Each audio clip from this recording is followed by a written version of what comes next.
اسرائیل نے ایران پر حملہ کرنے کا منصوبہ تیار کر لیا ہے۔ بخاری صاحب، اس منصوبے کے مطابق یہ کہا جا رہا ہے کہ ان میں تیل کی تنصیبات اور فوجی حکومتی اہداف اور ایرانی عہدیداران کے گھر شامل ہوں گے۔ آپ کو کیا لگتا ہے اگر اسرائیل واقعی ٹارگٹ کرتا ہے ان سینسٹیو جگہوں کو تو کیا کوئی بڑی جنگ چھڑ سکتی ہے پھر؟ دیکھیے، as a student of history اور ایک ایسے بندے کی حیثیت سے جس نے ایکٹیو وار دیکھی ہو، میں آپ کو یقین سے بتا سکتا ہوں کہ جنہوں نے حملہ کرنا ہوتا ہے وہ اپنے ٹارگٹ دشمن کو نہیں بتاتے ہیں۔ یہ کبھی ہوا ہے کہ میں آپ کو بتاؤں کہ بھائی اپنے وہ فلاں جگہ جو ہے میں آنے والا ہوں وہاں انتظام کر لو؟ یہ کبھی نہیں ہوتا۔ تو مجھے لگتا یہ ہے، میری ایزمپشن ہے یہ کہ یہ صرف گدر بھبکیاں ہیں تاکہ ایران اپنی جو سپورٹ ہے فلسطینی کاز کی اس کو اس ڈر سے تھوڑا کم کر لے۔ لیکن it's not going to work, کیونکہ دو تین چار بہت ساری باتیں ہیں جو آج میں کرنا چاہتا ہوں، لیکن وقت ہمارے پاس بہت تھوڑا ہے۔ اسرائیل اپنے لوگوں کو بھی تو یہ جتانا چاہتا ہے نا کہ دیکھیں ہم یہ پلان بنا رہے ہیں۔ میں عرض کروں ایک ترتیب سے چلتے ہیں۔ یہ جو حزب اللہ کا ڈرون نیتن یاہو کے بیڈ روم تک پہنچا ہے نا جی، اس نے چولہے ہلا دی ہیں نیتن یاہو اور اس کی فوج کی۔ یہ آپ کو یاد ہے کہ اسماعیل ہانیہ کا مرڈر کیسے ہوا تھا، شہادت کیسے ہوئی تھی؟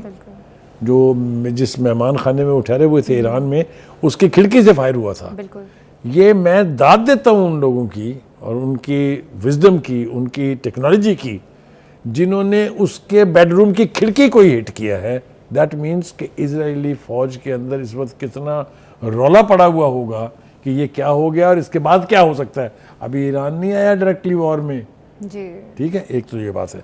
دوسری بات یہ کہ ان کا واسطہ کس قوم سے ہے؟ ان کا واسطہ ایک ایسی قوم سے ہے جس کے السنوار کے جو بیانات سامنے آ رہے ہیں یا سنوار کے، وہ یہ کہتے ہیں کہ انہوں نے کہا کہ میں پیلسٹینین ہوں۔ مجھے جب پیشکش کی گئی کہ آپ یہاں سے نکل کے اور مصر چلے جائیں تو میں نے کہا نہیں، میں فلسطین کی زمین پر بیٹھا ہوں، یہیں انہی کی کاز کے لیے اپنی جان دوں گا۔ اور ان کو یہ یقین کامل تھا کہ میری شہادت ہونی ہے۔ اس کو کہتے ہیں جنگجو جو لیڈرشپ ہوتی ہے، اس کو کہتے ہیں جو جہاد لڑتے ہیں۔ یہ ہوتی ہے وہ spirit that you know that you will be deprived of your life and yet you not only sit there, you resist physically. Amin Sinwar جیسے لیول کا بندہ اگر بندوق ہاتھ میں لے کے فائر کر رہا ہو تو ان کو سلام کرنے کے علاوہ اور کچھ نہیں کر سکتے آپ۔ ایک بات۔ دوسری بات یہ ہے کہ وہ جو سربراہ ہیں غزہ کے کمال ادوان ہاسپٹل کے، انہوں نے کہا ہے کہ اگر امداد چند گھنٹے اور نہ پہنچی تو بے پناہ لوگ جو ہیں وہ بھوک کی شدت سے ہلاک ہو جائیں گے۔ یہ پتہ نہیں کسی کے کانوں پر جوں رینگ رہی ہے کہ نہیں رینگ رہی ہے۔ میں پھر وہی ماتم کرنا شروع کروں گا اس اسلامی قیادت کا جو کہ کرنا چاہیے۔ میرے خیال سے تبرہ کرنے کا تو ہمارے پاس حق ہے، یہ تو ہمیں استعمال کرتے رہنا چاہیے۔ ایک اور بات جو ایک اور ڈیولپمنٹ ہے وہ یہ ہے کہ پاکستان کی قومی اسمبلی جو ہے اس میں ایک قرارداد جو ہے وہ پاس کی گئی ہے غزہ کی صورتحال کے اوپر، غزہ اور لبنان میں جو کچھ اسرائیل کر رہا ہے اس کے حوالے سے، اور فلسطینین کی کاز کے ساتھ کھڑے ہونے کا عزم بھی اس میں ہے اور ہم ان کی ہر طرح کی سپورٹ کرنے کے لیے تیار ہیں۔ مجھے خوشی ہے کہ حکومت نے جو امداد بھیجی تھی وہ لبنان پہنچ گئی ہے۔ اس کے ساتھ ساتھ ہی کابینہ کے اندر آج پرائم منسٹر صاحب نے ایڈریس کرتے ہوئے ریلیف فنڈ کا اعلان کر دیا ہے فلسطینیوں کے لیے۔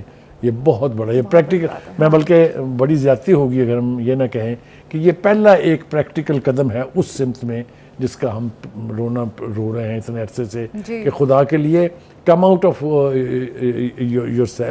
Your houses and your rooms, اور امریکہ کی طرف سے آنکھ بند کریں، کوئی قیامت نہیں آ جائے گی، اور سپورٹ دا پیلسٹینین کاز۔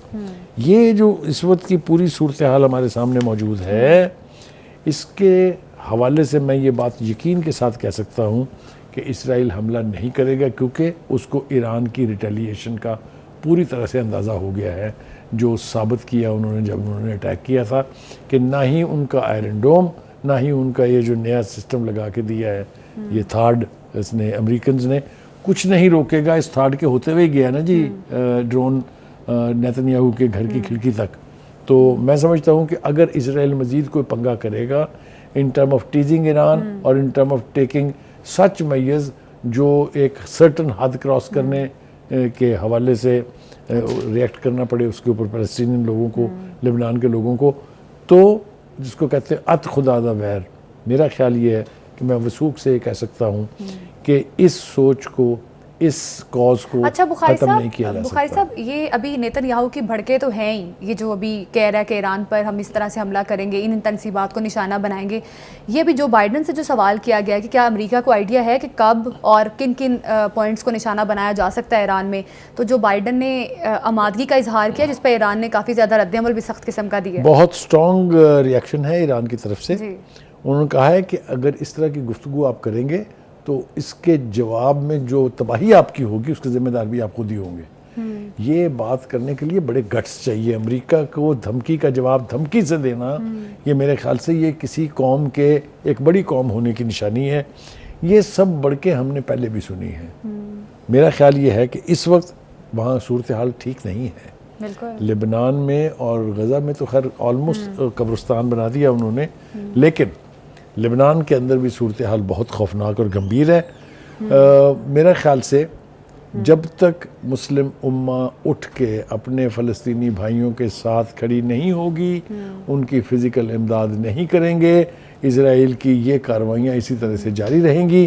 میرا خیال یہ ہے کہ ہم اپنے اس پلیٹ فارم سے ایک مطالبہ اور کرتے ہیں کہ چین اور روس سے پوچھتے ہیں کہ بھائی آپ کس کے انتظار میں ہیں.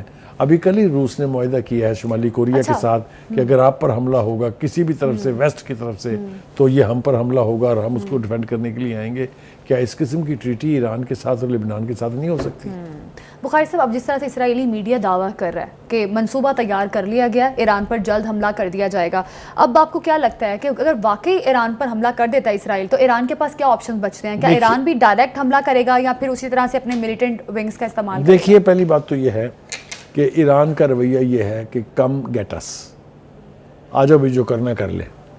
اور دوسری بات یہ ہے کہ وہ ثابت کر چکے ہیں کہ we will not die silently, we will make you bleed also.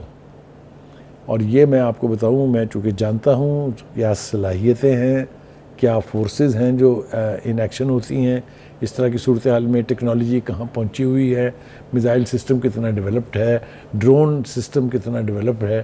اس لیے میں وثوق سے کہہ سکتا ہوں کہ اول تو اسرائیل حملہ کرے گا نہیں، اور اگر کرے گا تو اس کی بھی نسلیں یاد رکھیں گی. بالکل. اب دیکھنا یہ ہے کہ اسرائیلی میڈیا کی جانب سے جو دعویٰ کیا جا رہا ہے کہ ایران پر جلد از جلد بہت بڑا حملہ کیا جائے گا، اور پوائنٹس بھی بتا دیے ہیں کہ ان تنصیبات کو نشانہ بنایا جا سکتا ہے. اب دیکھنا ہے کہ آنے والے وقت میں ایران اور اسرائیل آپس میں کس چیز پر اور کس پوائنٹ پر آتے ہیں.